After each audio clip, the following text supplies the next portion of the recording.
Hi there, do you like Subnautica and or Magic the Gathering? Then check this out.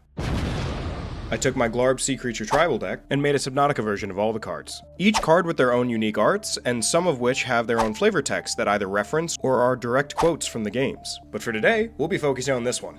Alright, we've done 3 Leviathans in a row, let's get back to basics. The Great Henge is a fantastic commander staple. It draws you cards, it makes your board bigger, it creates mana, hell it even gains you life. And if you have a big enough creature, this thing is basically free to cast. All of those amazing benefits packed into the fact that you can also cast this off the top of your library because of Glarb. Because it's, and say it with me folks, 4 or more mana. You'll notice that a lot of my favorite cards in this deck are equal to or over 4 mana, simply because, well, not only are some of my favorite spells in this game big and splashy, but also, I can cast them off the top, and that always feels great. Now, having said all that, I feel like this card sits right on the precipice of being just a little too slow for CDH, but a little too good for casual commander. You know, the place you find your Dragons, your Edgar Markovs, and your Jodas. And your Pantlazas. And let me be clear, since I brought up CDH in the last episode as well. This deck is not meant for that format. This deck is by no means weak, but this deck is also nowhere near strong enough to compete at those levels. Don't get me wrong though, we're no pushover, and this card just exemplifies that. So, for a card as ground-shaking as the Great Henge, we needed a setting in Subnautica that was just as breathtaking. And I can think of no better setting than the giant tree you find at the end of the Lost River. Anyone who's played or watched the games knows how beautiful this area is. The bioluminescence, the hordes of jelly rays. Not to mention, this is one of the only areas in the game that you can see a naturally occurring Leviathan egg. Sure, you find a few in the alien facilities, but nothing of this scope. That's right, folks. Upon inspecting the egg in the middle of that tree, you discovered that it's a baby ghost Leviathan, which explains why you just found a juvenile in the Lost River guarding this area. In all likelihood, that's probably his big brother. And of course, for the flavor text line, I throw in a little bit about how this is an area that's connected to the active lava zone. Alright, I think that's about it. If there's a card from the Moxfield list that you'd like me to cover next, please comment it below. If you'd like to see more videos like this, or a longer, more comprehensive video about my Subnautica deck,